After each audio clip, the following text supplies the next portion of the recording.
नमस्कार, मैं जितेंद्र चतुर्वेदी। इन दिनों चर्चा इस बात की हो रही है कि एनडीए ने कैसे 300 का आंकड़ा पार कर लिया और फिर उस बाबत यह भी बताया जा रहा है कि टीएमसी में कैसे बगावत हो गई, उनके सांसद जो है वो किस तरीके से एक अलग गुट बनाकर अब टीएमसी पर अपना दावा कर रहे हैं और उस लिहाज से वो एनडीए के साथ खड़े हो जाएंगे। फिर उसमें डीएमके वाला भी एंगल जोड़ा जा रहा है कि वहां भी जो कुछ तमिलनाडु में हुआ और जो कांग्रेस ने किया डीएमके के साथ, उसकी वजह से डीएमके भी खुश नहीं है कांग्रेस को लेकर, उस गठबंधन को लेकर, और इसलिए उसने भी अलग रुख अख्तियार किया है और यह कहा जा रहा है कि उसका लाभ जो है वो एनडीए को हो सकता है। लेकिन अभी हम लोग जो बात कर रहे हैं वो इसकी नहीं कर रहे हैं कि लोकसभा में एनडीए को किस तरह का फायदा होने जा रहा है, बल्कि उस तमिलनाडु की चर्चा करने जा रहे हैं जहां असल में सबसे बड़ा खेल बीजेपी ने कर दिया है। और यह कहने की दो तीन वजह है जो साफ तौर पर दिखाई दे रही है। अभी जब अन्नामलाई ने इस्तीफा दिया था तो उस समय बड़ी चर्चा थी कि साहब अब बीजेपी के मिशन दक्षिण का क्या होगा। देखिए, जो उनका एक प्रोमिनेंट नेता हुआ करता था उसने तो पार्टी छोड़ दी और वो बाकायदे जो है बागी हो गए हैं। उनकी वजह से पार्टी के कई सारे नेता जो है वो बीजेपी छोड़कर चले गए अन्नामलाई के साथ। ये भी सवाल उठने लगा कि साहब ये तो काडर बेस्ड की बात करते हैं, काडर बेस्ड पार्टी का नेता कार्यकर्ता कैसे बीजेपी छोड़कर अन्नामलाई के पीछे चला जाएगा। इस तरह के तमाम सवाल उठने लगे थे। लेकिन अब जो चीजें निकलकर सामने आ रही हैं वो ये बता रही हैं कि असल में बीजेपी ने, या मैं कहूं कि केंद्रीय गृह मंत्री अमित शाह ने बड़ा दांव चल दिया है। पहला दांव जो चला उसका असर लोकसभा में दिखाई दे रहा है। जो चर्चा हो रही है कि साहब इनका संख्या बल बढ़ रहा है। दूसरा दांव जो तमिलनाडु को लेकर चला गया था उसके परिणाम दिखाई देने लगे, या मैं यूं कहूं परिणाम अगर ज्यादा बड़ा आप ये कहें शब्द है तो उसके संकेत दिखने लगे हैं। थलपति विजय देखिए दिल्ली आए हुए थे। अब आप कहेंगे वो तो नीति आयोग की बैठक थी उसमें आए हुए थे। बात आपकी ठीक है, नीति आयोग की बैठक थी उसमें आए हुए थे, लेकिन वो पिछले अगर आप महीने भर की बात करें तो 2 बार पीएम से मिल चुके हैं। पहला बार कटसी कॉल था कि भाई आए हैं, वो सीएम बने हैं तो पीएम से मिल रहे हैं। दूसरी बार नीति आयोग की जो बैठक थी। बड़ी बात यह है कि नीति आयोग की ही बैठक में सीधे आ जाते, ठीक है। एक दूसरा देखिए क्या हुआ है, बड़ी चीज, नीति आयोग की बैठक में जो थलपति विजय ने कहा है उससे एक बात बड़ी साफ हो जा रही है कि कांग्रेस ने जो उछल कूद मचाई तमिलनाडु में, उस उछल कूद का कुछ हासिल नहीं होने जा रहा है। क्यों कह रहा हूं, पहली चीज देखिए, उस नीति आयोग की मीटिंग में थलपति विजय ने पीएम के 2047 वाले विजन का समर्थन किया है। यह बड़ी बात है, यह ध्यान रखिएगा। दूसरी चीज, मैं भी इसको डिटेल करूंगा। दूसरी चीज देखिए, उन्होंने ये कहा है कि हिंदुस्तान बड़ी तेजी से विकास कर रहा है। जाहिर सी बात है कि ये नरेंद्र मोदी की अगुवाई में हो रहा है, ठीक। तीसरी बात आप देखिए, 8 जून को राहुल गांधी की अगुवाई वाले विपक्ष की बैठक हुई कॉन्स्टिट्यूएंट क्लब में, लेकिन उसमें थलपति विजय नहीं आए। ये बड़ी घटना है। आप एक चीज इसको समझिए कि आखिर में हो क्या रहा है।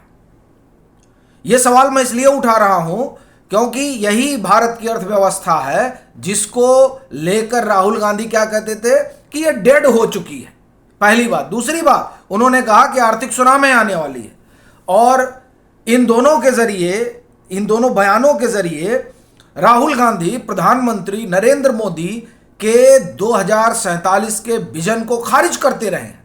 और उसके बरक्स आप देखिए थलपति विजय क्या कर रहे हैं। थलपति विजय पीएम के साथ कंधे से कंधा मिलाकर चल रहे हैं और 2047 के विजन का समर्थन कर रहे हैं। वो क्या कह रहे हैं सुनिए, बड़ी जबरदस्त बात उन्होंने कही जो ये बताता है कि ये जो अन्नामलाई वाला दांव है, ये दांव कितना सटीक बैठा है। ये दांव क्यों कह रहा हूं इसे ही बताऊंगा, लेकिन पहले थलपति विजय जो कह रहे हैं वो सुनिए। उन्होंने कहा कि वैश्विक अनिश्चितताओं के बाद भी भारतीय अर्थव्यवस्था लगातार बेहतर प्रदर्शन कर रही है। तमिलनाडु भी 2036 तक 1.5 ट्रिलियन डॉलर की अर्थव्यवस्था की तरफ आगे बढ़ रहा है, या 2047 तक भारत के विकसित भारत के लक्ष्य के प्रति भी प्रतिबद्धता को प्रदर्शित करता है। यानी आप देखिए कि कांग्रेस और राहुल गांधी की जो अपनी नीति है, रणनीति है, उससे इतर थलपति विजय प्रधानमंत्री नरेंद्र मोदी के विजन के साथ खड़े हैं, तो क्या ये ना माना जाए कि वो एनडीए के विजन के साथ खड़े हैं? तो क्या ये ना माना जाए कि थलपति विजय ने कांग्रेस को अंगूठा दिखा दिया, ठेंगा दिखा दिया कि भैया ठीक है तुम अपनी पॉलिटिक्स करो, लेकिन हम अपनी पॉलिटिक्स अपने लिहाज से करेंगे। तुम्हारा हमने समर्थन लिया है, इसका मतलब यह नहीं हो गया कि हम तुम्हारी धुन पर नाचेंगे। यह नहीं हो सकता। हम अपना निर्णय अपनी पार्टी, अपने राज्य और सबसे बड़ी बात अपने देश के लिहाज से करेंगे, ना कि तुम्हारे लिहाज से। आप देखिए, और जो बातें उन्होंने कही वो सुनना बड़ा जरूरी है। प्रधानमंत्री नरेंद्र मोदी को धन्यवाद करते हुए विजय ने अपना भाषण शुरू किया और कहा, तमिलनाडु राष्ट्र की आकांक्षाओं का पूरा समर्थन करता है। ये बहुत बड़ी चीज है। हम केंद्र सरकार के साथ रचनात्मक रूप से कार्य करने के लिए प्रतिबद्ध हैं। इसके साथ ही तमिलनाडु के हितों और आकांक्षाओं के लिए भी संकल्पित है।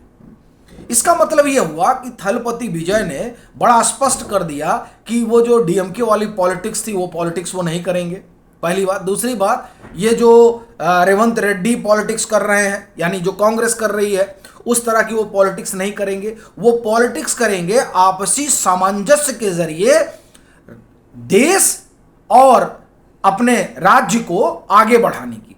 और ये बात देखिए, उन्होंने बड़े करीने से कही भी कि हम जो है हम संघीय ढांचे में हैं, और जब हम संघीय ढांचे में हैं तो जो हम चाहते हैं कि 2047 तक विकसित बने, उसके लिए यह जरूरी है कि राज्य साथ साथ विकास करे। आप देखिए, थलपति विजय वही बात दोहरा रहे हैं जो बात प्रधानमंत्री नरेंद्र मोदी कहते रहे।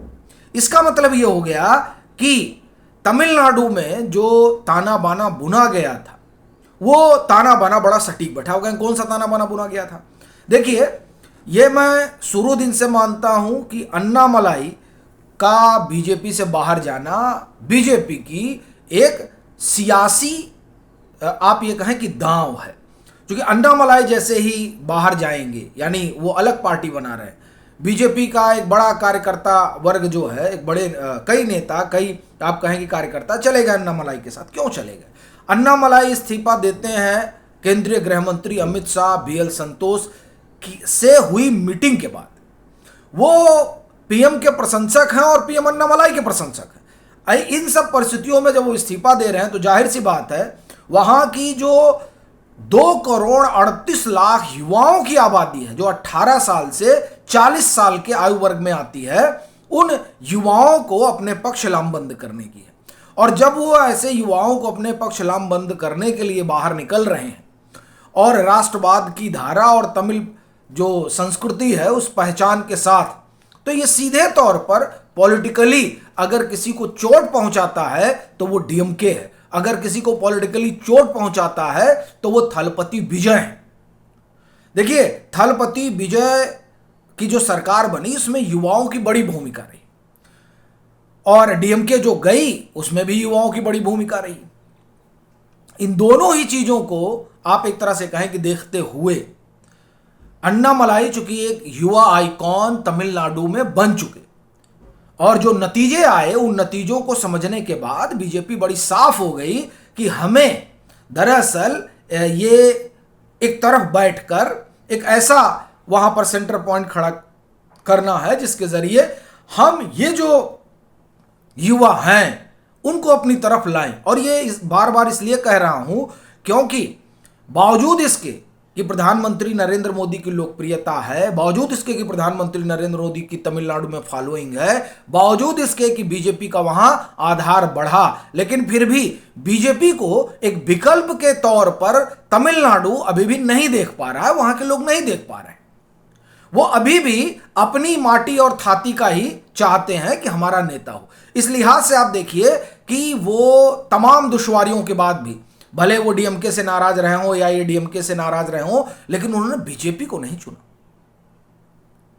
वो अन्नामलाई के साथ खड़े हैं, बीजेपी के साथ नहीं खड़े हो रहे हैं। तो ये जो उनके अंदर एक तरह से कहा जाए कि अटकाव है, उसी अटकाव का फायदा थलपति विजय को मिला। और इस बात को थलपति विजय समझ रहे हैं कि वहां मामला ये नहीं था, मामला ये था कि अगर अन्नामलाई अलग होते तो चीजें अलग थी। बीजेपी ने इस बात को समझा और अन्नामलाई को एक प्लेयर के रूप में कहा, जाओ खड़े हो जाओ। अन्नामलाई एक प्लेयर के तौर पर खड़े हो गए, और अन्नामलाई का एक प्लेयर के तौर पर खड़े होने का सीधा मतलब है कि वो डीएमके हो और खास तौर से टीवी के हो, इनके ऊपर सबसे बड़ा दबाव बन रहा है। और इसीलिए टीवी के नेता सबसे ज्यादा तिलमिलाए हुए हैं अन्नामलाई के उतरने से। तो आप देखिए, एक दांव सिर्फ चला गया और उस दांव ने तमिलनाडु की पूरी पॉलिटिक्स को जो है रीसेट कर दिया। ये है साहब शाही दांव, जिसमें सिर्फ वो उतरे हैं। और देखिए, थलपति विजय जिनका गठबंधन कांग्रेस के साथ है, वो राइट टाइम हो गए, क्योंकि वो समझ रहे हैं कि जिस तरह से वहां अन्नामलाई की फॉलोइंग है, वो फॉलोइंग जबरदस्त है।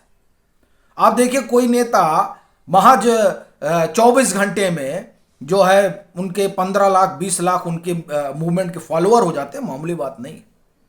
यह बात सबको समझ में आ रही है जो लोग तमिलनाडु में पॉलिटिक्स कर रहे हैं। तो सिर्फ एक झटके में पूरा जो है, जिस दक्षिण को कहा जा रहा था ना कि बीजेपी क्या करेगी, उस दक्षिण को सेट कर दिया गया। और उस दक्षिण में जो एक अटकाव रहा, वो तमिलनाडु रहा। उस तमिलनाडु को भी बीजेपी ने सियासी, आप ये कहें कि खेमे में लाकर खड़ा कर दिया।